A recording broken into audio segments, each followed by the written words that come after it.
Hello, नमस्ते, good evening, सत श्री अकाल, राधे राधे। मैं पूजा स्वागत करती हूँ आपका आपके अपने शो क्राइम दस्तक में। प्यार जो है वो इंसान को किस हद तक ले जाता है।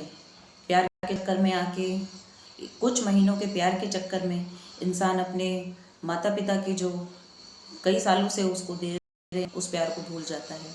और उस प्यार के चक्कर में ही वो अपने सारे रिश्ते नातों को तोड़ के भुला के, और जो उसका कुछ महीनों का प्यार है उसके पीछे इतना दीवाना हो जाता है, इतना पागल हो जाता है, उसको अच्छे और भले की कदर ही नहीं रहती। तो आज की भी घटना कुछ ऐसी ही है। दरअसल बात है 2022 की।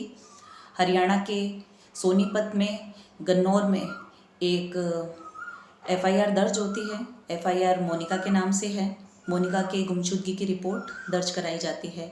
उसके माता पिता और उसकी मौसी जो है वो ये गुमशुदगी की रिपोर्ट दर्ज करवाते हैं। हरियाणा के सोनीपत में, गन्नौर में ये रजिस्टर्ड होती है।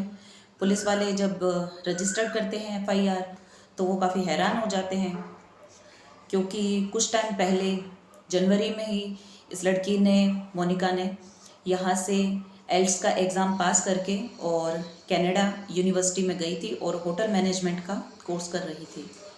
दरअसल जनवरी में ही जाती है और बीच के 2 महीनों के अंतराल में कुछ ऐसा होता है कि वो अपने परिवार वालों से बात करना धीरे धीरे कम कर देती है। पुलिस इसकी जो है ज़्यादा इंक्वायरी नहीं करती, वो नॉर्मल केस लेके और इस पे अपने अंदाज से कार्रवाई करती है। आसपास के लोगों में भी चर्चा होने लग जाती है, क्योंकि लड़की काफ़ी इंटेलिजेंट थी। मोनिका बचपन से ही पढ़ाई में बहुत अच्छी थी, इंटेलिजेंट थी। धीरे धीरे वो पढ़ाई आगे बहुत अच्छा करती गई और साथ में उसके माता पिता ने भी काफ़ी सपोर्ट किया। आगे जाके वो एल्ट्स का एग्ज़ाम करती है और कनाडा जाने की बात कहती है अपने माता पिता को, तो उसके माता पिता भी राज़ी हो जाते हैं और वो एल्ट्स का एग्ज़ाम पास भी कर लेती है। कनाडा भी चली जाती है। कनाडा में अप्रैल के बाद उसका एकदम से फ़ोन आने बंद हो जाते हैं। उसके जितने भी रिश्तेदार हैं उनसे बात नहीं होती, किसी से बात होती है तो बात करते करते वो कट कर देती है। तो इन्हीं सब चीज़ों के बीच में जब अचानक से सारी बातें होनी माता पिता की बंद हो जाती है तो वो रिपोर्ट लिखवाते हैं, और बीच में अचानक से जब बिल्कुल ही बात नहीं होती तो माता पिता बहुत परेशान रहते हैं और वो सोनीपत में आके रिपोर्ट लिखवाते हैं। अब जो रिपोर्ट है वो गुमशुदगी की लिखाई गई है। पुलिस इस पर कोई कार्रवाई नहीं कर रहे हैं। माता पिता मुख्यमंत्री के पास जाते हैं और साथ ही साथ गृह मंत्री के पास भी जाते हैं। जब मामला गृह मंत्री तक पहुंचता है तो गृह मंत्री इस केस को स्पेशल टीम को फॉरवर्ड करते हैं। सीबीआई जांच बिठाई जाती है। सीबीआई की जो टीम है वो आगे सब कार्रवाई देखती है। जो लीड जनरेट होती है वो मोनिका के कॉल को ट्रेस किया जाता है और मोनिका के कॉल ट्रेसिंग में पता चलता है कि वो अप्रैल के बाद जून से इंडिया में ही थी और उसकी जो लोकेशन है वो हरियाणा की ही आ रही है। अब इसके अलावा और कोई सबूत सीबीआई के पास नहीं है। जो ट्रैकिंग के लिए जिस एरिया में वो जाते हैं वहाँ पे उनको कुछ भी कोई जानकारी नहीं मिलती है। जो नंबर हैं वो ज़्यादातर निकाले जाते हैं मोनिका के मोबाइल से। नंबर्स की लिस्ट निकाली जाती है तो वो ज़्यादातर रिलेटिव्स के होते हैं। एक नंबर उसमें और होता है और वो नंबर होता है सुनील का। और जो माता पिता है मोनिका के और जो उसकी मौसी है, उसने वैसे जो शक भी जताया था वो सुनील नाम के एक आदमी का ही जताया था। तो पुलिस का जो पूरा व्यू ऑफ रहता है वो सिर्फ और सिर्फ सुनील पे ही रहता है। सुनील का जो नंबर है, सुनील के घर में पूछताछ की जाती है उसके बारे में। पड़ोस में किराए पर रहता है तो किसी को इतना पता नहीं होता, मौसी के घर के पास में ही रहता है तो लोगों को भी इतना कुछ जानते नहीं है। आसपास के जो लोग हैं उनसे भी पूछताछ की जाती है तो पता नहीं चलता। तो धीरे धीरे कार्रवाई आगे चलती रहती है। करीब 9 महीने बाद पुलिस के पास लीड जनरेट होती है और गुप्त तरीके से पुलिस के पास इंक्वायरी आती है कि उत्तर प्रदेश में छुपा हुआ है। पुलिस वहाँ जाके इसको धर दबोचती है और इसको 8 दिन के रिमांड पे लेकर आती है। रिमांड के दौरान ये अपने आप में काफ़ी अच्छा बनता है सुनील, कि इसको मोनिका के बारे में कुछ पता नहीं है, ये जानता भी नहीं है। बस मोनिका से इसकी हाय होले थी, इसके अलावा और कोई जानकारी नहीं है। फिर जब पुलिस अपने अंदाज में उससे पूछने लगती है तो ये बंदा राज खोल देता है। अब सुनील बताता है कि ये जो है इसकी और जो मोनिका है, मोनिका की मुलाकात इनके मौसी के यहीं हुई थी, सोनीपत में ही। सोनीपत में जो मोनिका थी वो पढ़ाई के सिलसिले में आई थी और शुरू शुरू में ये जो इसकी मौसी के घर दूध लेने जाया करता था, दूध के दौरान इनकी मासी ने इन दोनों की मुलाकात कराई थी। एक दूसरे को भाई बहन मानते थे और यहाँ तक कि रक्षाबंधन का त्यौहार आने पे मोनिका ने इसको राखी भी बांधी थी। पर राखी और भाई बहन के रिश्ते को भूल के ये दोनों प्यार में पड़ जाते हैं और दोनों प्यार में इतने पागल हो जाते हैं कि इनको एक रिश्ते की अहमियत ही पता नहीं रहती। अब जो 37 साल का है, सुनील की जो एज है वो 37 साल है और मोनिका जो है वो 22 साल की है।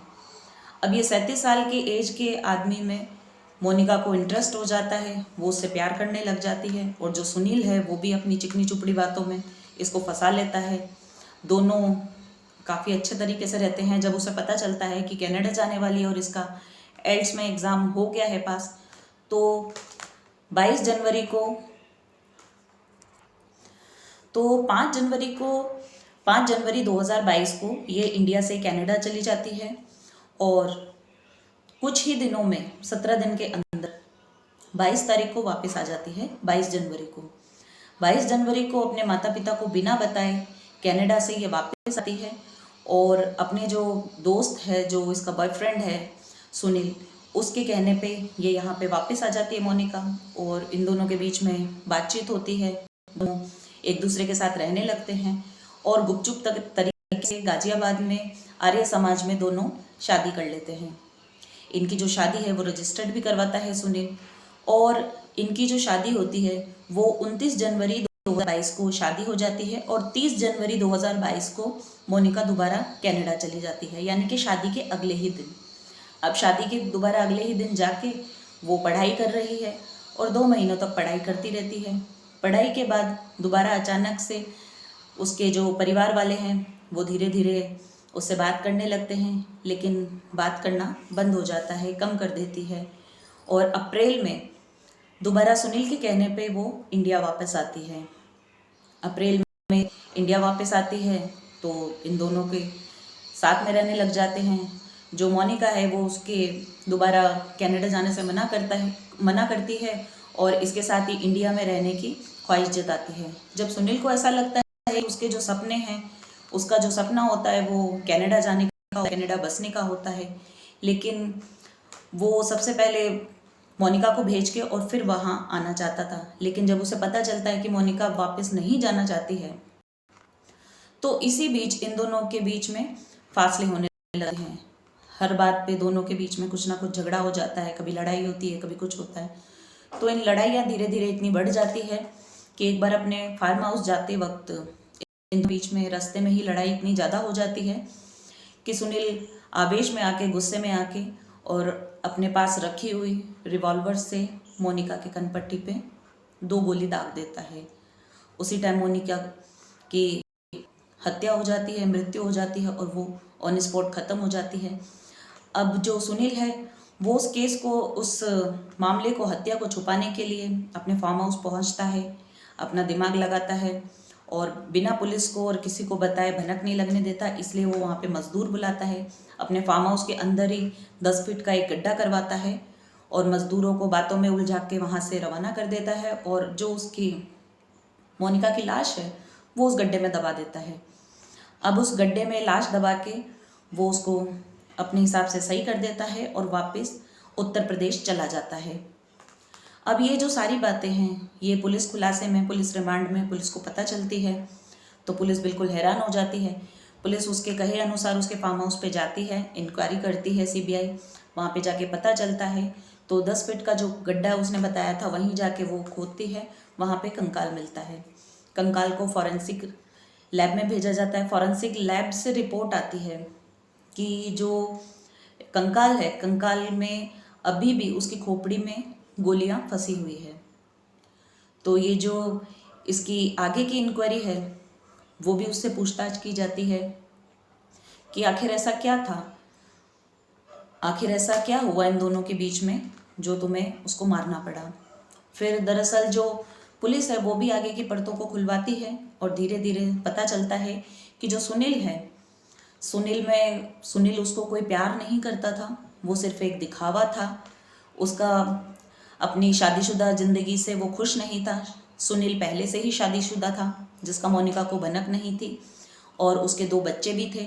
वो अपनी शादीशुदा ज़िंदगी से परेशान आ गया था, इसलिए वो कनाडा जाना चाहता था और कनाडा में ही रह के अपना काम और आगे की लाइफ सेटल करना चाहता था। जब उसे पता चला कि मोनिका भी जा रही है तो उसने मोनिका को अपना शिकार बनाया, उसको अपने प्यार के झांसे में फंसाया, उसको वहाँ भेजा। वहाँ से आने के बाद मात्र 17 दिन में उसे वापस बुला लेता है, शादी करता है, शादी को रजिस्टर्ड कराता है और उसके 2-3 महीने बाद दोबारा उसको बुलाता है। जब मोनिका वापस आती है तो उसका पढ़ाई और इन सब चीज़ों से मन उठ जाता है। फिर वो उसके सुनील के साथ ही वहाँ पे रह के और अपने रहने की इच्छा जाहिर करती है, तो सुनील को अपना प्लान फेल होता नज़र आता है। इसलिए अब वो इससे भी छुटकारा पाना चाहता था और एक दिन इन दोनों के बीच में झड़प में सुनील इसको मौत के घाट उतार देता है और उसकी लाश को भी ठिकाने लगा देता है। ये सारी जानकारी पुलिस को देता है। माँ बाप जो हैं वो अपना एक टैलेंटेड बच्चा खो देते हैं। माँ बाप को नहीं धोखा देना चाहिए था मोनिका ने, लेकिन मोनिका अब ऐसे जंजाल में फंस जाती है जिससे वो निकल नहीं पाती है और वो अपने माँ बाप को ऐसा धोखा देती है जिसकी उसको खुद को भी पता नहीं था, और वो खुद भी धोखा देती है और खुद भी धोखा ही खाती है। अब जो पुलिस है उसने आगे इस केस को आगे के लिए कर दिया है।